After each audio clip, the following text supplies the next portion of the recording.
하나님과의 관계 속에서의 나는 내가 헤아림의 관계인가, 아니면 내가 하나님 앞에 더 정직하고 하나님 앞에 순전하기를 위하여 애쓰는 애통하는 자의 모습인가를 점검해 볼 수 있기를 주의 이름으로 축복합니다.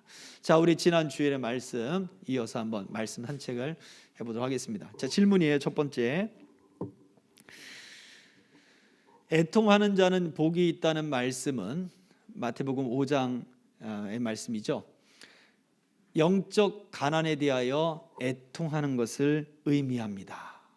영적 가난을 깨닫고 고백하는 것만으로는 충분하지 않습니까? 라고 하는 질문이에요. 자, 다시 한번 읽어볼까요? 애통하는 자는 복이 있다. 심령이 가난한 자 복이 있다. 천국이 저들의 것일 것이고, 애통하는 자는 복이 있나니 저희가 위로를 받을 것이다 라고 하는 말씀이죠. 이 애통하는 자는 바로 그 심령이 가난하다라고 하는 말씀에 이어서 영적 가난을 애통하는 걸 이야기해요. 자기의 아픔이나 환경, 처지를 비관하고 탄식하는 걸 이야기하지 않고 영적 가난을 깨닫고 고백하는 것을 이야기한단 말이죠. 그런데 그렇다면 심령이 가난한 자라고 이야기했으면 됐지 왜 또 애통하는 자에 대해서 또 말씀하십니까? 라고 질문을 하는 거예요. 자, 읽어보겠습니다. 같이 시작. 고백하는 것만이 아니라 애통하는 자의 자리에까지 나아가야 합니다. 그렇습니다. 심령이 가난하다. 하나님, 나는 주님이 돕지 않으면 나는 살 수 없습니다.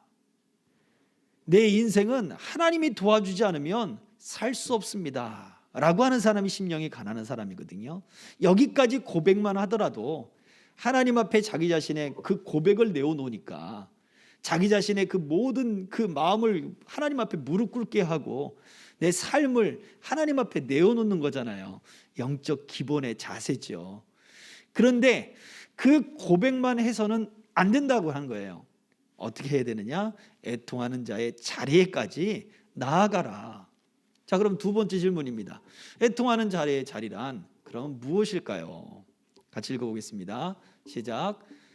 영적 가난의 원인인 하나님과의 사이를 갈라놓은 불의에 대한 애통하는 것을 말합니다. 불의에 대해 애통하는 것. 죄가 무엇입니까? 하나님과 우리 사이를 갈라놓은 거예요. 그 죄가 불의, 의롭지 못한 그러한 모든 삶의 열매들이 결국 어디에서 시작됐느냐라고 할 때 하나님과 우리 사이의 갈라짐이에요. 그래서 하나님으로부터 멀어지게 만들어 버리는 거예요. 자기 의를 내세우는 사람도 마찬가지입니다.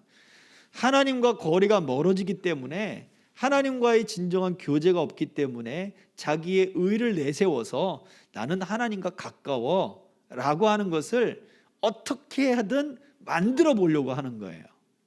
그래서 봉사를 하든 11조를 하든 아니면 어떠한 그 많은 일들을 하든 자기가 내세울 것들을 가지고 나는 하나님께 가까워 라는 걸 주장하기도 합니다. 기도도 마찬가지죠.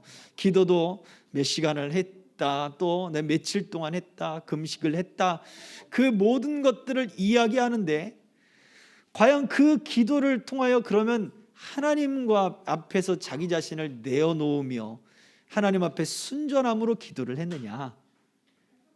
아니면 자기의 생색과 내색을 위하여 그렇게 어떤 시간적인 거 그런 것들을 사람들 앞에 피력하고 있느냐? 이 모습을 잘 따져봐야 되겠죠. 결국 무슨 종교적인 의식적인 종교적인 어떤 행위들이 있다 하더라도 하나님과 가까움이 없다면 바로 우리는 하나님, 내가 이 많은 것들을 했지만 내가 하나님 앞에 죄가 있습니다. 하나님 앞에 깨끗하지 못합니다. 하나님으로부터 내가 마음이 멀어졌습니다 라고 고백하고 그 자리에 나가야 된다는 거예요. 근데 단순히 그냥 하나님 나는 가난합니다, 하나님밖에 없습니다, 하나님이 도와주셔야 됩니다, 그걸로 멈추지 말고 어디서부터 하나님과 멀어졌는가 그 부분을 되찾으면서 하나님 앞에 애통해야 되는 거예요. 하나님과 내가 멀어지고 있습니다. 하나님과 내가 지금 멀어졌습니다. 내가 지금 옷이, 내 의로움이 다 더럽혀졌습니다. 그런 고백이 있어야 되는 거죠. 자, 다음입니다. 이사야 선지자가 바로 그 고백을 하게 됐는데요. 무엇이 이미 오래된 현상이라고 탄식했나요? 이사야서의 말씀이에요. 64장 6절. 다 같이 시작. 무릇 우리는 다 부정한 자 같아서 우리의 의는 다 더러운 옷 같으며 우리는 다 잎사귀 같이 시들므로 우리의 죄악이 바람같이 우리를 몰아가나이다. 자, 무엇이 오래된 현상이라고 탄식했습니까? 우리의 의가 다 더러워졌습니다. 그들이 행했던 모든 예배, 하나님의 성전이 계신 곳이잖아요. 하나님의 영광이 함께하고 하나님의 은혜가 있고 하나님이 지금 그 이름을 그 성전에 두었고 하나님이 떠나지 아니하고 하나님이 함께하는 그 하나님의 도성, 하나님의 나라, 바로 그 천국의 모델된 그 성전이 있는 바로 그 백성들이 그러한 하나님 앞에 예배하고 헌신하고 제물을 드리고 했던 모든 것들이 다 더러워졌습니다. 이사야의 탄식이에요. 이사야가 하나님을 처음 만날 때도 마찬가지였죠. 그는 제단에서 섬기다가 성소에서 섬기다가 하나님의 영광을 봤어요. 그곳에서 이사야가 첫 고백이 화로다 나여 망하게 되었도다. 입술이 부정한 자 중에 그 중에 내가 있으면서 나도 부정해졌습니다 라고 하는 고백을 이사야가 첫 마디로 고백한단 말이에요. 우리의 의가 다 더러워졌는데 이 현상이 오래됐습니다 라고 고백하는 거예요. 이처럼 사람들이 우리의 신앙을 가지고서 우리의 마음을 어떻게 해요? 우리의 마음을 표현하는데 아주 오래동안, 아주 내가 인식하지 못할 때부터 우리는 우리의 의로움을 하나님 앞에 내어놓는단 말이에요. 하나님, 내가 이렇게 하지 않았습니까? 근데 하나님 안 도와주셨습니다. 내가 이렇게 했는데 하나님이 내게 복을 주지 않으셨습니다. 하나님이 나만 미워하셨습니다. 하나님, 제발 나에게 간섭만 하지 말아주세요. 바로 이러한 현상이 그 백성 중에 아주 오래되었다라고 이야기를 하고 있는 것입니다. 그래서 그저 나는 하나님밖에 없습니다. 나를 도우실 분이 하나님밖에 없습니다. 하나님과 멀어져서 내가 지금 이러한 비참한 가운데 지금 있습니다. 내 영혼이 가난합니다.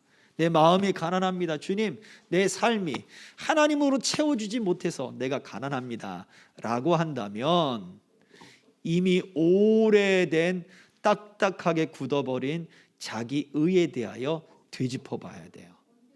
하나님 앞에 내가 드러내는 내 모습들, 하나님 앞에 자랑하는 내 모습들이 그렇게 딱딱하게 굳어진 더러운 옷 같은 모습은 아닌지를 생각해 보아야 합니다. 자, 다음입니다. 계속 눌러주세요. 4번. 지금 웃는 사람들이 나중에는 울게 되리라고 하신 예수님의 말씀의 의미가 무엇일까요? 자, 성경 말씀 띄워주세요. 같이 읽습니다. 누가복음 6장 25절 시작. 화 있을진저 너희 지금 배부른 자여 너희는 줄이리로다. 화 있을진저 너희 지금 웃는 자여 너희가 애통하며 울리로다. 계속 읽어볼게요. 시작. 지금 죄를 뉘우치지 않음으로 인한 대가를 나중에 받게 될 사람들에 대한 말씀으로 예수 그리스도의 복음을 애통한 마음으로 받아들이는 사람들의 복을 강조합니다. 저희가 뭐냐면 지금 죄를 뉘우치고 회개하고 천국의 복음을 받으라는 거예요. 예수님의 복음 선포는 회개하라, 천국이 가까이 왔다 이거죠. 왜 천국이 가까이 왔습니까? 지금 예수님이 바로 그 복음의 주인이잖아요. 주인공이잖아요. 예수님으로 인해서 하나님의 나라가 선포되고 있잖아요. 그렇다면 지금 예수님을 멸시하고 예수님을 경멸하고 예수님을 싫어하는 사람들에게 무슨 얘기를 하고 있는 거예요?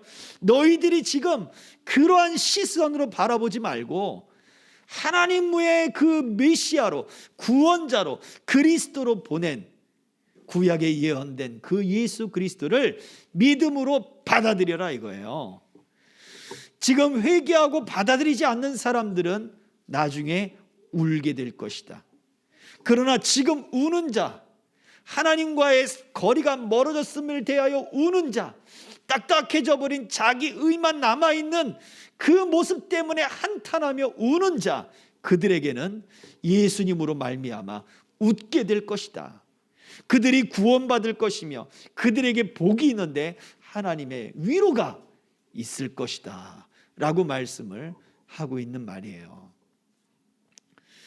그래서 오늘 저와 여러분들이 나는 잘 믿고 있어요 그렇게 생각하지 말고 정말 하나님과 나의 거리, 그리고 내가 가지고 있는 자기의, 이러한 부분들을 한번 깊게 생각해 봐야 돼요.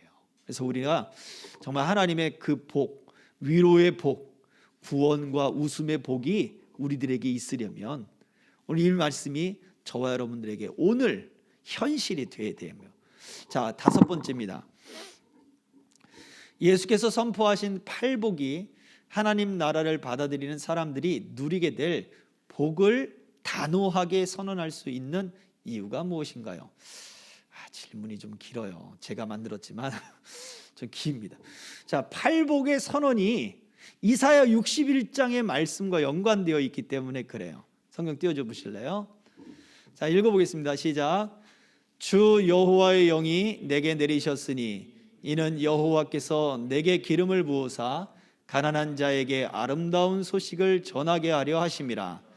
나를 보내사 마음이 상한 자를 고치며 포로된 자에게 자유를, 갇힌 자에게 노임을 선포하며. 아멘. 보세요. 예수님이 팔복을 선언하신 것은 많은 말씀을 하던 중에 어떠한 하나로서, 많은 말씀 중에 하나로서 들려준 것이 아니라 본격적으로 예수님의 제자들을 산으로 불러서 말씀을 전하기 시작할 때 첫 번째가 팔복을 이야기한 거예요.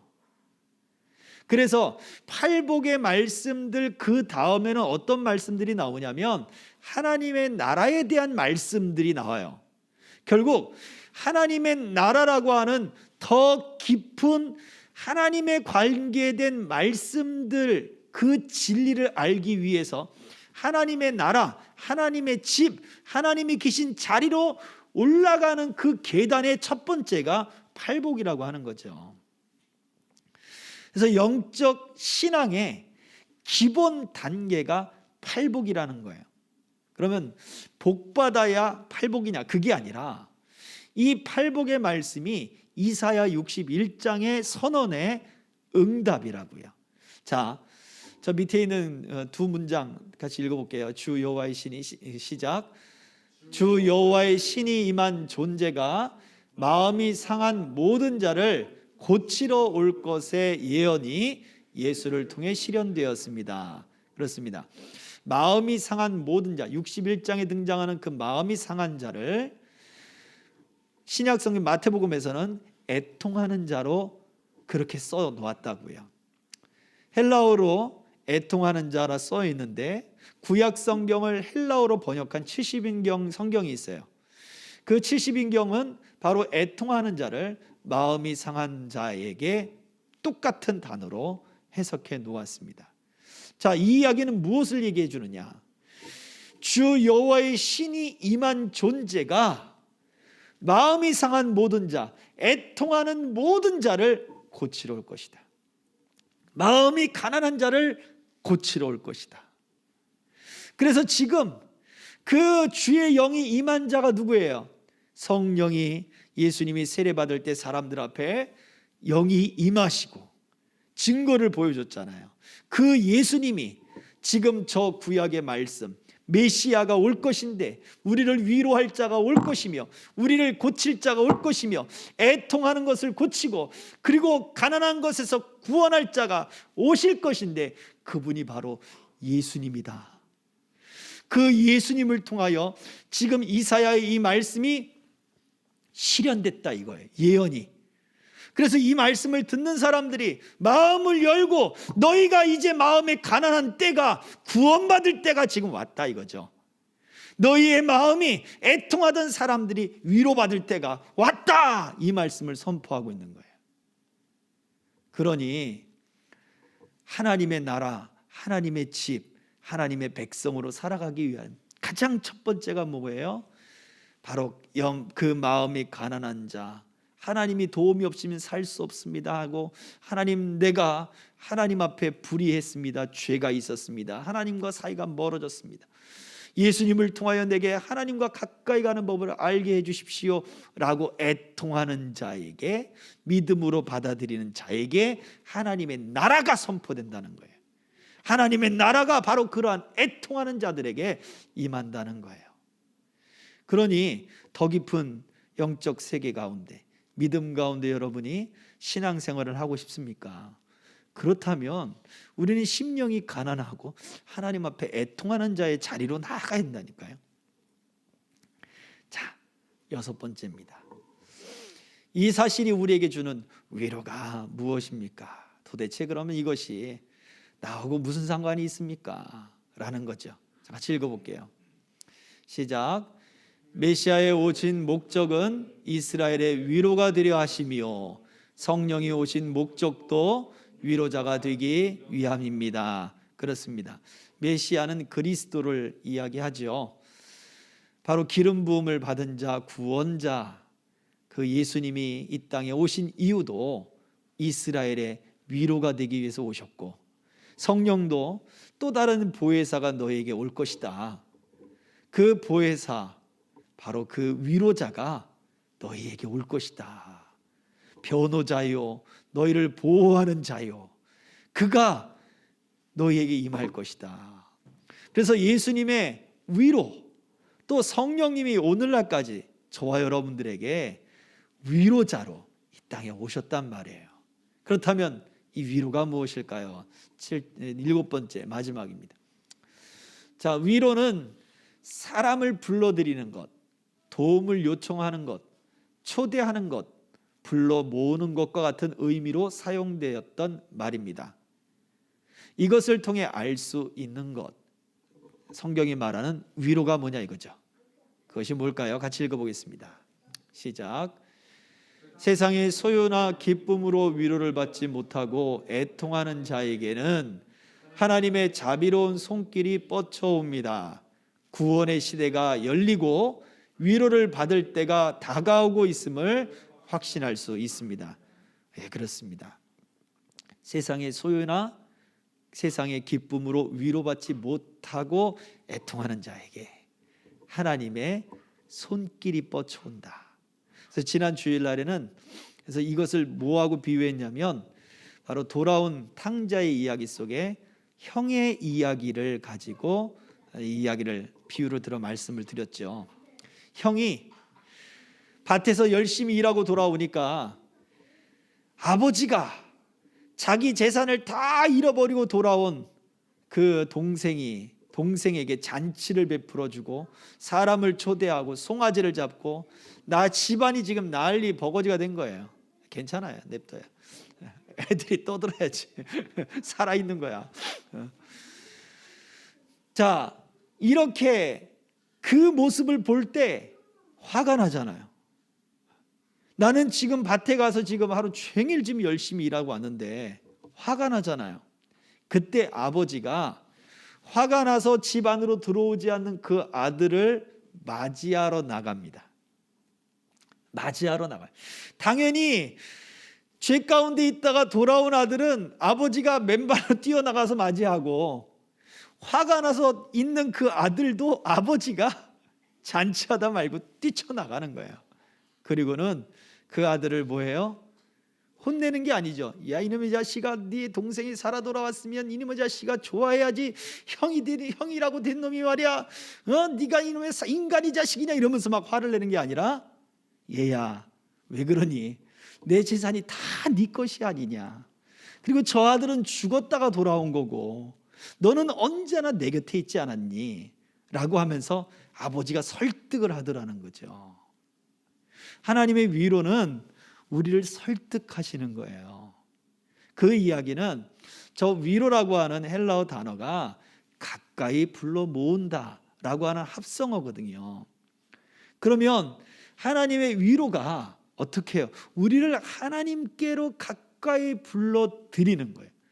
우리에게 야 이놈의 자식아 해가지고 하는 것이 아니라 우리를 설득하고 우리에게 다가오시고 우리의 마음을 어루만지면서 우리가 그 잔치의 자리에 들어갈 수 있도록 우리를 설득하고 계신다는 거예요.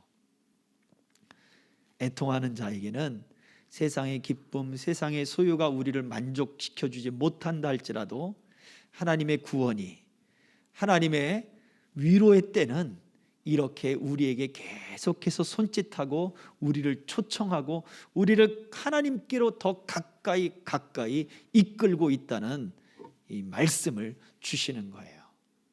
그래서 애통하는 자가 그래서 복이 있습니다. 하나님 밖에는 나의 도움이 없습니다 라고 외치는 마음이 가난한 자가, 하나님과 내 사이가 언제부터 멀어졌는지, 나는 하나님과 더 가까이 가기를 원하고 하나님의 위로를 받기 원하고 또 내가 하나님과 그 교제 속에 들어가기를 원합니다 라고 하나님의 뜻을 또 간절히 구할 때, 이런 하나님의 위로와 하나님의 가까이 하심과 우리 하나님이 저와 여러분들에게 또 이러한 위로로 내려주실 줄 믿습니다. 이 확신을 갖고 복 있는 믿음의 사람들 삶으로 살아갈 수 있기를 주의 이름으로 축복합니다. 더 주님을 신뢰하며 우리가 이 땅을 살아가겠습니다. 하나님, 우리의 마음이 가난해지고 우리의 마음이 하나님의 의를 쫓아 또 하나님의 그 마음을 쫓아 더 하나님과의 깊은 교제 속에 하나님의 나라의 그 삶 속에 들어가게 하여 주시옵소서.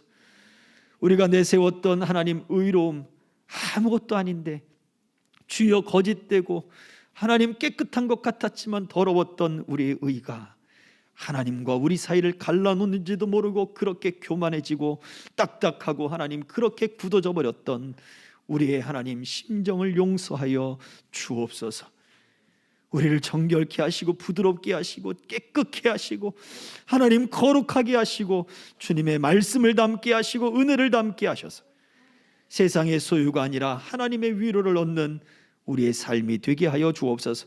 오늘 이 자리에 앉아있는 우리 청년들, 우리 집사님들, 우리 자녀들 하나님 다 기억하여 주셔서 저들의 삶의 형편을 하시는 주님, 계획을 하시는 주님, 주님 학업의 지혜와 명철을 주시고 직장의 복을 받게 하시고 자녀들이 건강하게 자라도록 이끌어 주시되 하나님의 위로와 우리 하나님의 따뜻함과 그 불러주심의 은총들이 하나님의 나라의 역사들을 날마다 써가는 모든 성도들 다 되게 하여 주시옵소서.